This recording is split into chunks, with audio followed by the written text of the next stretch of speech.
welcome to my Battle Companies battle report. So I am going to be playing two Battle Companies versus each other. One is a Isengard Battle Company known as the White Hand Rogues.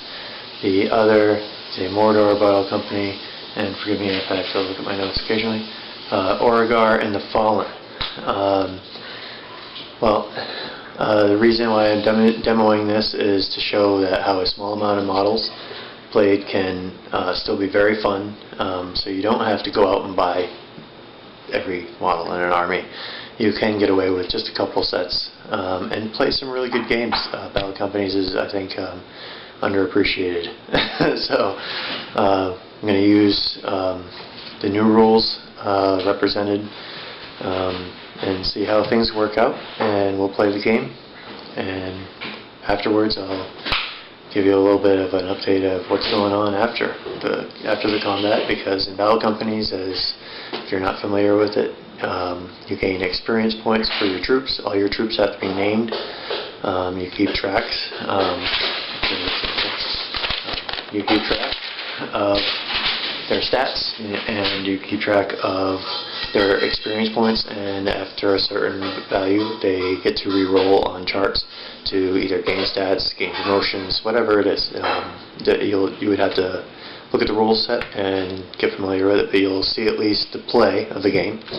The gameplay is the same as any other type, but very, very small amount of guys. So a very small troop number, and for that reason I used a smaller board. Just so things get into heat a little bit faster, and can get a lot more games going through. And this won't be the last Battle Company match, hopefully. There will be several more to come. So, let's play this scenario out and see what happens.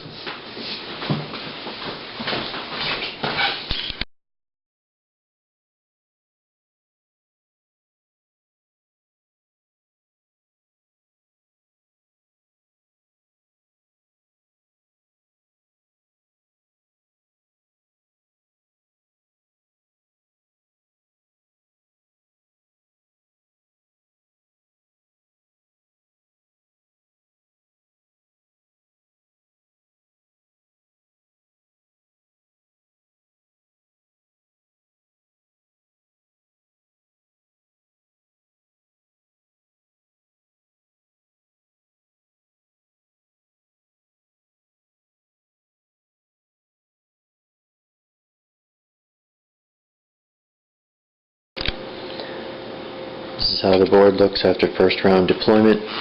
We have some orcs deploying around this group of trees and debris. We have the orcs at the base of the stairs, and we have our archery at high ground. And on the Uruk side, we have one on high, one on slightly high, and our Uruks have taken shelter behind these tents. Playing on a smaller board, it's just about 3 by 3 feet. For this size army and this size battle, I think it works for getting more matches in a short period of time. These guys earn points by fighting, and so let's get in there. You're not going to have a lot of rounds of archery, but that's not a big deal. When you're only talking 2 guys on per side shooting, it's not that bad. You can live with it. So I highly recommend a little tighter. It also makes it so you can make the best out of your small amounts of terrain. If you have a lot more than this or less than this, it'll work. You can tighten things up. I do have more than this, but for now this is good. This Condor camp will come in later with another BC battle. So look forward to that. Alright, let's see what happens after priority. After turn 1 movement, the Uruks have stayed put. They have not moved even though they had priority. These orcs advanced out of their guard, but hey, somebody's got to bring it to a head. And we have these two coming out. The main hero got himself into the woods to protect himself and wait until he's needed. So let's see what's going to happen, as we have this guy has range on this guy. The other archer is out of range, and so he cannot fire. And these orcs cannot hit anybody. So the orc archers will be sitting it out. So we'll take care of that one shot, and then we'll get into priority for turn 2.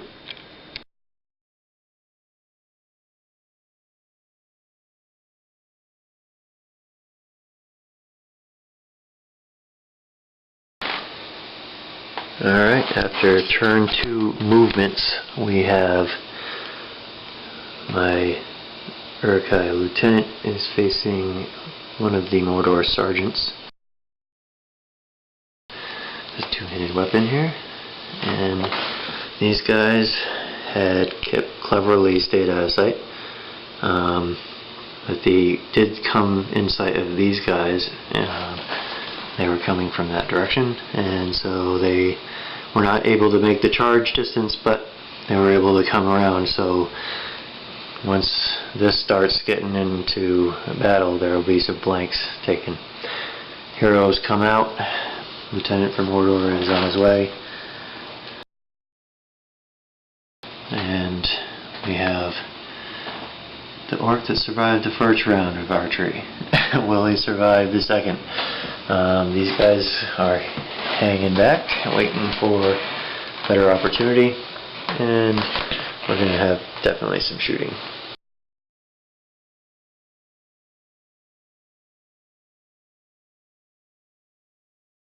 Here, and we're going to be trying that pretty quick. Alright, so I'll go do the dice rolls, resolve everything, see what happens next.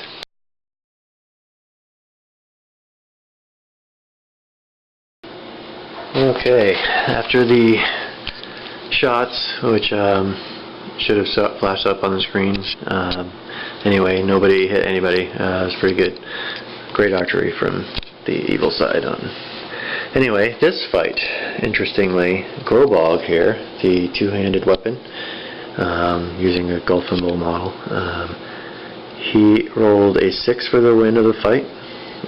So even against the Uruk-Hai only rolled a 2, so there was nothing he could do even with might to do it, and so even the -1 didn't hurt. The +1 wasn't even necessary because he rolled a 6 again on wound. So the lieutenant was forced to make a fate roll to stay in, and here he is. So, on to the next turn.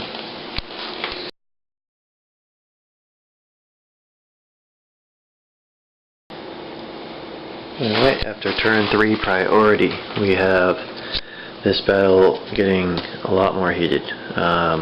People moved all around where they could, but hey, things are going to get pretty messy in there. And we have these guys confronting. Neither one, the Isengard stayed back, and these guys couldn't see them in order to initiate charge. And then the archers moved forward because they had no more shots, so it's time to start getting in closer.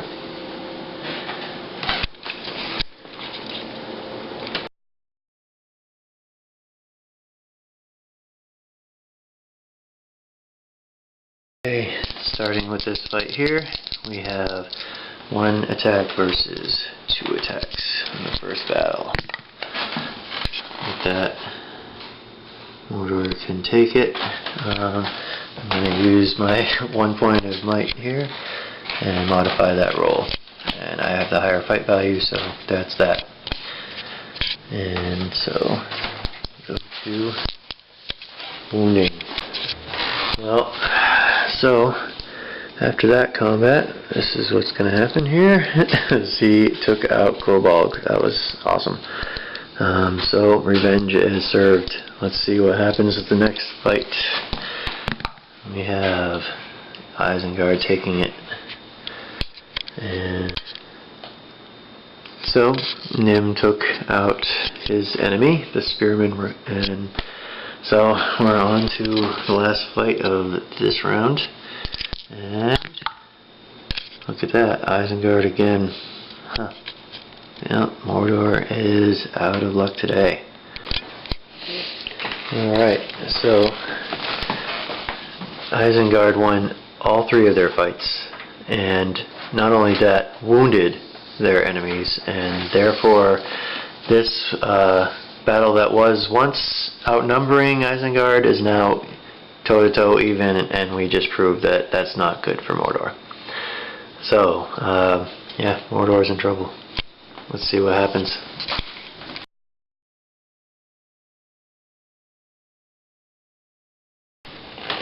Alright, at the start of this turn, where Isengard had to give up priority, but hey, things worked out just the same. So, everybody's fighting somewhere over here, and we have attacks here, and our archers have moved up, their archers moved up, and things are going. See what happens. Okay, the fight of the lieutenants comes first. Let's see how this rolls out.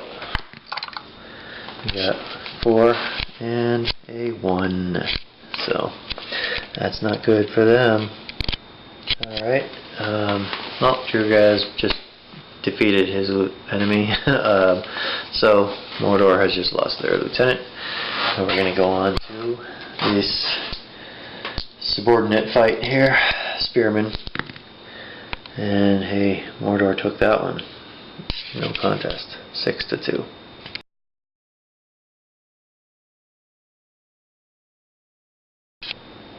Okay, this fight here, we're going to resolve that right now. We lost die. 4. Fails to a 6. Mordor, not doing too bad considering they just lost their lieutenant. They're at least holding back. Let's see what happens. If they resolve this fight, then we'll move on to this fight.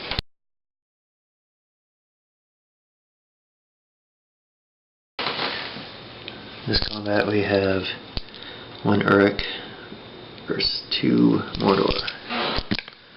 Nice. Wow, look at that. Well, Isengard takes it. 1's all around. There you go.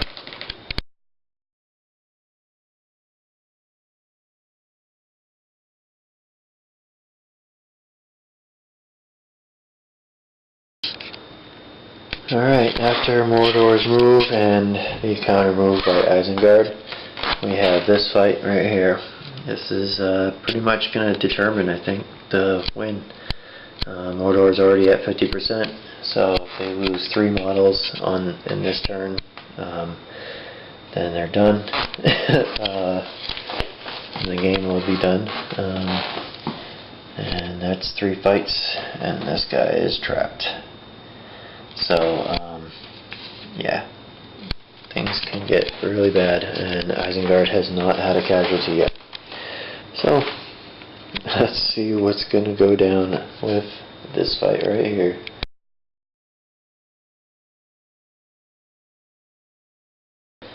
Alright, the lieutenant who already has 2 kills is taking on this little guy. Let's see if he can handle things today. Wow, no, not a chance.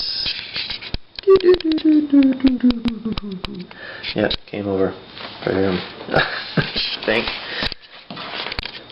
Alright, well, if you read that, or didn't read that, yep, Durzhag definitely won and defeated his enemy, wounding him, taking him out of the game.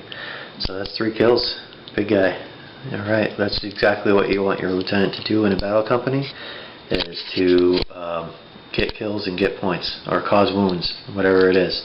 As you see, he did get wounded, so his days are numbered, but hey, you know, he's doing good. So let's do this Spearman really quick. Oh, double 1s. But guess who has the higher fight value? Isengard. This is where they shine. they got to fight. So, alright, well, he didn't wound him, pushed it back. So Howler here, the wolf's head here, he got pushed back, and Salvage holds the line. The next fight, this is a Uruk with no shield, and my bowman hero. He's a sergeant, not a hero, but good enough. Not good. Not good at all. He's got a fate roll, so he's got something to help him. Let's see what happens with that.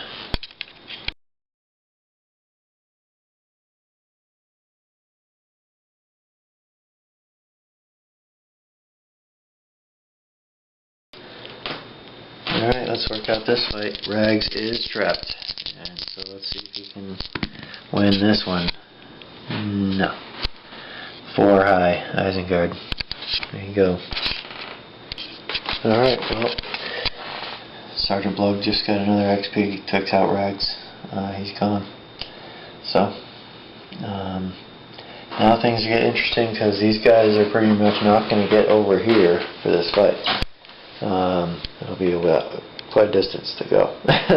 So, they have at least 2 turns out from any combat, and this guy's 3.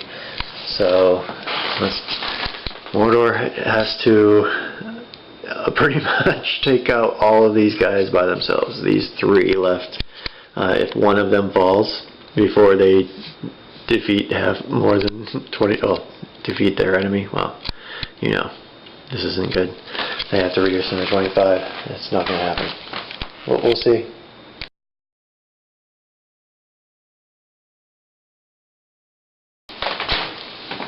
Alright, here we are, turn 6. I don't think there's going to go to another turn after that. Mordor has to keep alive, and they would not make it. If they lose one more model, then their game is over. So, here we go. We got 3 combats, 1-on-1, and so far Mordor has not proven very well for that. And these guys, if they're needed, they're on their way. But I don't think that this fight will last long enough for them to get there. Let's resolve it. Alright, I'll go Durzhag against Howler and just get that out of the way. Let's see if he can get a 4th XP. That would be amazing. You don't see that in too often. 4, 2, 4. So that's a win of a fight. And look at that. I didn't need to roll that die, but I just scooped it up in my hand, so sorry about that. But hey, he got a 6 to wound, so guess what, Howler, you know, you're not gonna be in this fight. That is gonna be the end of the game. I'm gonna resolve these fights, and this will be the last turn for sure. So let's go. We got another tie here. So the tie goes to Isengard, and we have a 5 to wound, so another casualty. And we have this fight. He has fate, but he hasn't had to use it, so let's see what happens. Well, he wins the fight. I'm not going to worry about the interference roll. I'm just going to take it as is. Let Mordor have 1. You know, I don't want all my guys. I don't want it to be a massacre. He's the last Mordor guy standing. So let's see if he wounds. It doesn't matter. He's out anyway. No, failed wound. Strength 3. He's not going to do it. All right.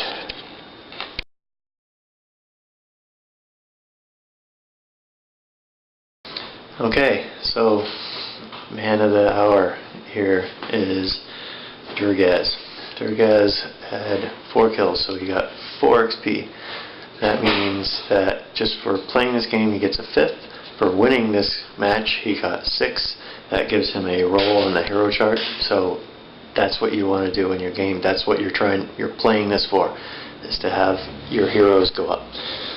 The other 2 heroes in the Isengard force are both at 4 XP each after this, because they had 2 kills each, and they both got 2 XP for participation in winning. There you go. I mean, that's awesome. So just even playing another Battle Company game, Isengard's other two heroes will earn rolls on their hero charts, and that's just what you want. So Mordor, unfortunately, did horrible.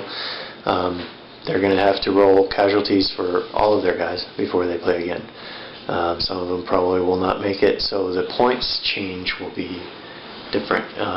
And there's a rule in there that good thing about this is that Mordor could come with guys lost to casualties. They won't have enough gold to buy any reinforcements to fix that. So their guys are going to be a lot hurt, and Isengard will be a little bit boosted if they were to fight again. But regardless, if Mordor is weakened and his points are lower than the next battle company he fights, he'll gain bonuses like spare die rolls, and he'll also gain some other advantages just to help him close the gap. It doesn't always pay off, but afterwards they'll earn more gold for playing the game for the points difference. And then, so even playing the game at a weakened state, you should play it. It's worth it to get the gold, and when you get that extra gold, you can buy reinforcements in the next match, before the next match. And then your wounded guys, some of them might even come back. So it's worth playing even when you're wounded, and then just try to get a quick kill, try to get the game over quickly. Don't send your heroes in because you don't want to have to chance losing them. But that's that. So the game over. Isengard wins by a landslide, not even a single death. And that's great. That's what you want. General of the hour right there. See you guys next time.